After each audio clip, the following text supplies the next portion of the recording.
Greatest Cards of All Time podcast number 20. It's Ichiro Suzuki, maybe the greatest hitter of all time, and we have some banger baller cards to look at up close and personal.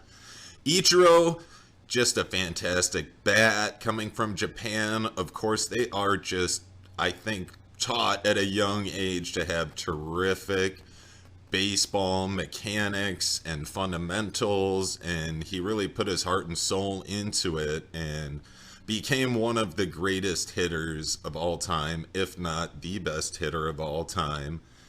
Great mechanics, great baseball player, always giving 110%, and it really personified his career and launched him to superstar status, in my opinion.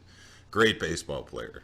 For sure. As far as, hitter, I would say probably the greatest base hitter of all time. Yeah. But one of the downfalls is he really wasn't a power hitter. So, he could get on base, but it was typically singles. And he didn't walk much either. So he had a solid batting average, but as far as his on-base percentage, it was not much better than his batting average. It was very close. But that still doesn't take anything away from him being still one of the base hitters of all time, possibly the best hitter of all time.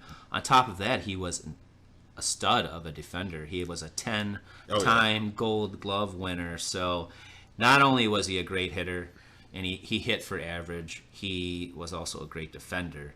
Now, just going to the hits, I think, something to touch base on is the Pete Rose versus Ichiro debate as far as hits. So if you would include the Japan Pacific League, which is where Ichiro played before coming over to here, he would actually have more hits. He would have 4,394 versus Pete Rose having 4,342, and those are both with playoff hits too.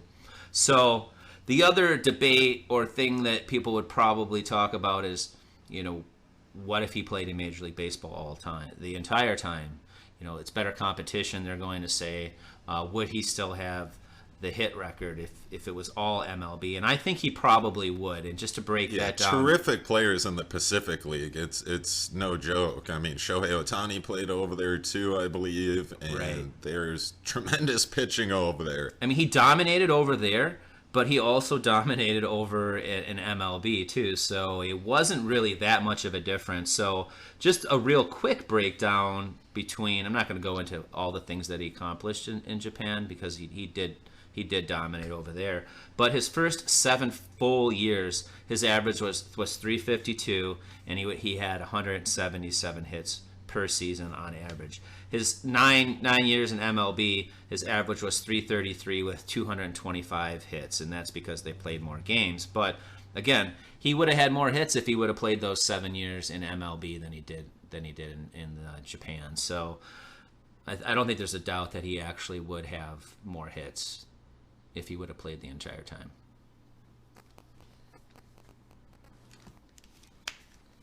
The first card we have to take a look at today is a 2001 Upper Deck AL Rookie of the Year card. And it is inscribed, reaches 100 hits faster than anyone in franchise history. So even taking a look at one of his early cards in his career, it's already telling you he's a beast and he's racking up the hits and the records right away, and to expect nothing else the rest of his career. The nice thing about this card, looks nice on the front, but you flip it over and you get a great base running pick on the back too. I like this card a lot. It looks really nice. Love the card. Obviously, Rookie of the Year. On top of being Rookie of the Year, he was also MVP. That only happened twice in baseball. You might want to say that it's possibly an asterisk for this because of the amount of time he spent in Japan before he came over here, but still, he is only the second player to actually win the Rookie of the Year and the MVP. The other player was Fred Lynn in 1975. He was the American League Rookie of the Year and also MVP. And that was first of 9 consecutive All-Star games for Fred Lynn. So he actually just came out on fire. But back to this card. Love the card. Do like the way that the logo looks on the front. I know I briefly commented on that before we started. You get a big logo. This. It's a big logo. There's no mistake. And then you get the AL Eagle and the banner on there too. You then like the back guy said, he's on base. Looks like to me he's on first base getting ready to steal. He actually, his rookie year, he also led the league in stolen bases too. So just an impressive start.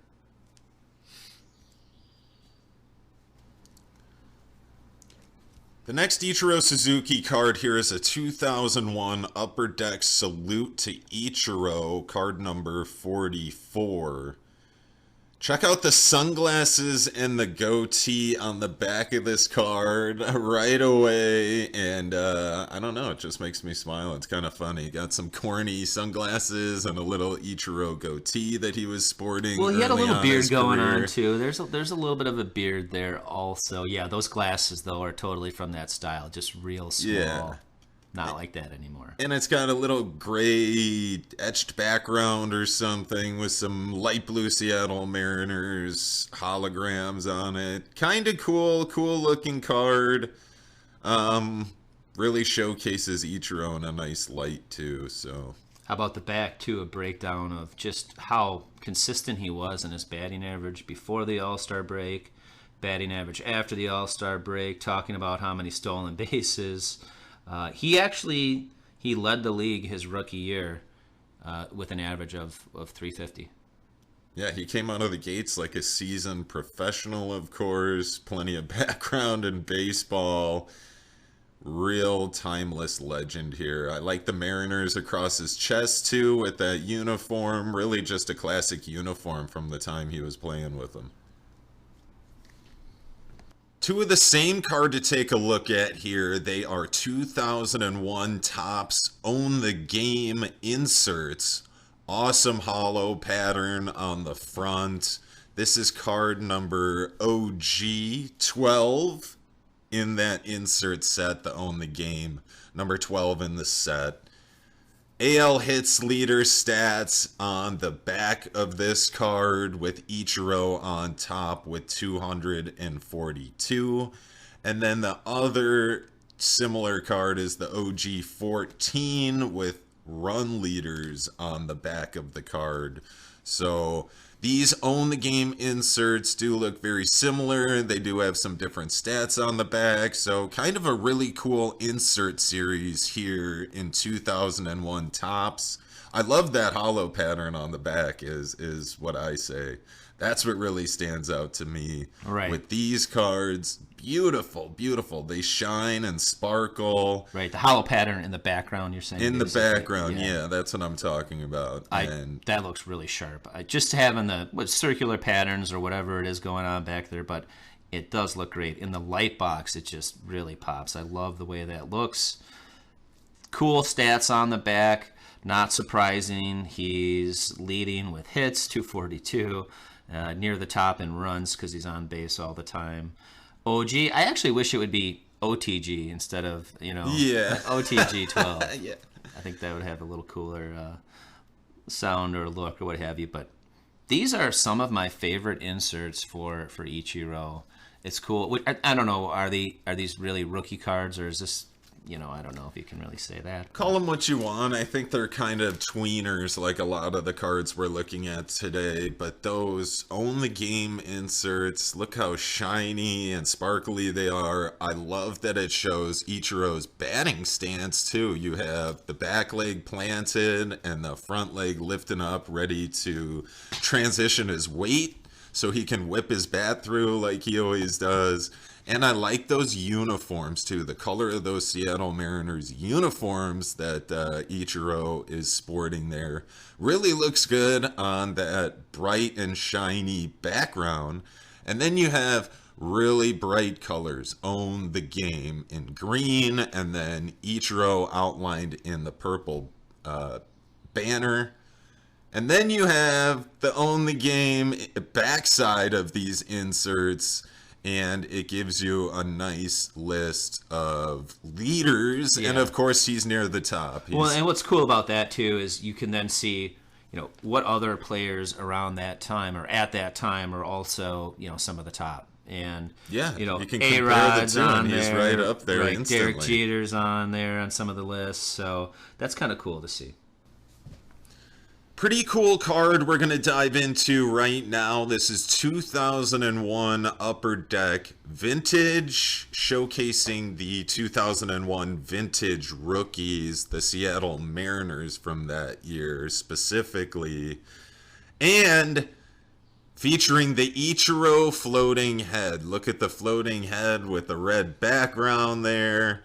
And then on the back side of the card, it does provide you with the complete minor league records for Ichiro. So very, very cool card here. Ichiro, unfortunately, it says no minor league experience, so it doesn't have anything there. I'd prefer. So the other two guys get the minor league record. It would be cool if they actually had his Japan League records in there, or his career, or average, or something like that. So. Yeah, this card, to me, they say vintage rookies. It looks like a throwback to some of the rookie cards from maybe the 60s, where you would have multiple players on there, and you would just have their head, not even their neck or anything. I don't know if they had single team like this version is, but that's just what I think of. And I think they even had a red background on a lot of those. I think they did, yeah. It was kind of like... a 57 or something like maybe it was that. 50s, not 60s, but either way, it looks like that.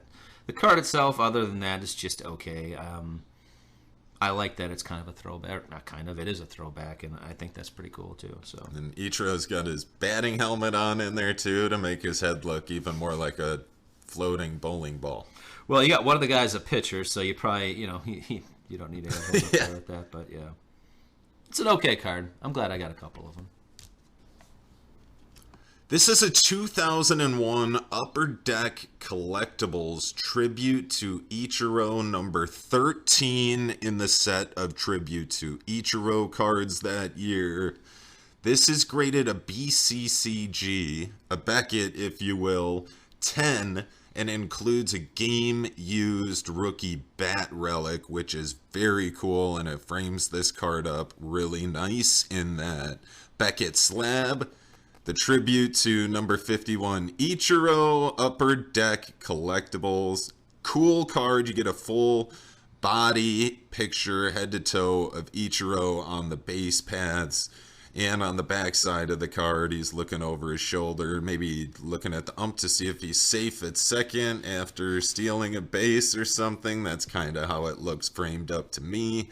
And the base paths around him with a banner over the top, saying that it is his rookie season there. So pretty cool card. Is this a rookie card? Debatable. It's definitely a game-used bat from his rookie season. What I'm a little more curious about is the packaging. So obviously this had to come graded by Beckett.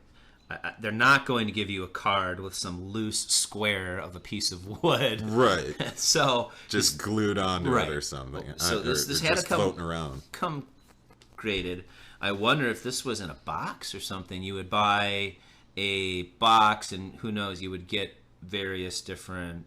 A guaranteed relic or something. Yeah, maybe. I suspect that's how it was packaged. But overall, the card itself... I'm kind of... What the hell's going on the front here? We've got...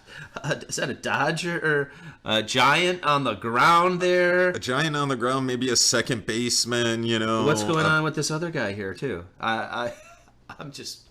What? Yeah, who's all out there? Is that another Mariner, too? That doesn't make sense if it'd be another Mariner, would it? No, I'm assuming it's a Giant. Yeah, you could see the orange...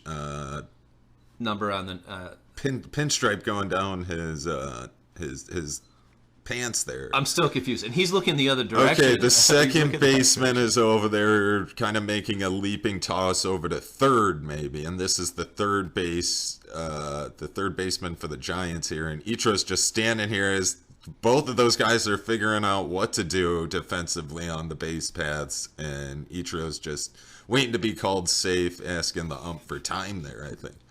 Either way, it's kind of cool that we're not sure what's going on, and there's a lot of action going on either way. A lot to look at. You get a lot of value with a card like this, in my opinion. This next card is a 2001 Upper Deck Ichiro Suzuki rookie card. This one is a PSA 6. And I do like the picture you get here. He's swinging and watching the ball maybe head in between second and third, or maybe even over the fence. He's looking up like he got a hold of that one. Nice action shot here. Nice Upper Deck card. PSA 6 though, that's gross. I did not send this off to be graded. I want to clarify. I just bought that for cheap because it is a 6. And Still cool to have it slabbed. Yeah, I mean, look, when you can buy it slabbed for cheaper than raw, it's it's a no-brainer in my opinion. People think they're going to buy a raw card and send it off and get a 10, and they're delusional. If you look at these cards and these raw cards, the gold printing foil on the bottom is just destroyed. Okay. They're just awful. You can barely read Star Rookie. I mean, this one you can't even read it. Like, yeah, they're super sensitive. I mean that's going to be messed up no matter what. Even the Upper Deck foil in the corner just is destroyed on these raw cards. Yeah, maybe a 6 is good. Yeah, this one actually it looks a little bit nicer on those. I do like the action shot swing on the front. That to me is just that's Ichiro to a T. Really encapsulates them completely. And I do like the gold printing on there too, especially with that darker Mariners jersey too. No, I like that. I like this Mariners jersey. I think on some other cards you were commenting on the gray or the white. And I like the blue top with the white bottom with the one single pinstripe down the side of the pants. I like that look quite a bit. On the back, that's what I think of Ichiro too, with the sunglasses on top of the hat. Again, that's just a common look I think of with him playing in the outfield. Obviously, you need to be able to have those glasses at times to throw on just those balls up in the sun. So. And there are some raw ones here too, so you get a nice visual of what it looks like in a PSA slab, and some raw ones too. Awesome rookie card. What's that on the back there is just a little square picture of him staring out in between the fences or something. Right. It talks about him getting on base and stealing bases. I mean, something that we've kind of talked about before and what he's known for. So. The last Ichiro Suzuki card we are going to look at here is the Upper Deck Victory Superstar Showcase. And he's on the Blue Wave in Japan on this card. An interesting uniform if you've never seen one before. But I do like included is this picture on the front. The Ichiro silhouette, really, once again, the epitome of an Ichiro silhouette, and his swing style and his approach to the game. I do like this, and it is holographic on the front too, very sparkly, looks great in the light box, just like all of these cards. Ichiro is a stud. One of these is a 9.5 over here too, a Beckett 9.5. With the subgrades on the back, which that's a little different. I don't know. I usually see them on the front, I want to say, but they did have some years where they did the gold label with them on the back, so that's that occurrence there. A 9.5 gem mint. I would call this maybe a minor. It's not a minor league card because he's playing professional baseball in Japan. Yeah. So it's hard to say it's a minor league card, but it's like the year before he comes and plays in, Major League Baseball. So I don't know. It's a rookie card, I would say then. As far as the card design itself, I do really like the card design. I think it looks really sharp in the light box. It looks really nice, and it's a goofy helmet too. I don't know what's going on there. It's got some flags or some logos that I'm just not familiar with. Right. A little different. A couple of different pinstripe colors down the side, which I think is pretty cool. And on the back, it's not in English, but you do get an extra picture on the back. Now, it's not Ichiro. It's like a cartoon picture that I never really noticed before. I think it's kind of different. So overall, the card is very cool. I like the card. I think it's actually fairly rare. Now, we've had this talk or debate before. Just because it's rare doesn't make it valuable, unfortunately. If it's rare and not many people know about it, it's not then highly collected. And maybe for a hardcore Ichiro collector, they want to get everything possible, but there's plenty of people out there that don't really know the card and probably don't really care for it. But I think it's cool, the fact that it is rare, the foil finish. It is an upper deck card, so all of those reasons are the reasons why I really like the card.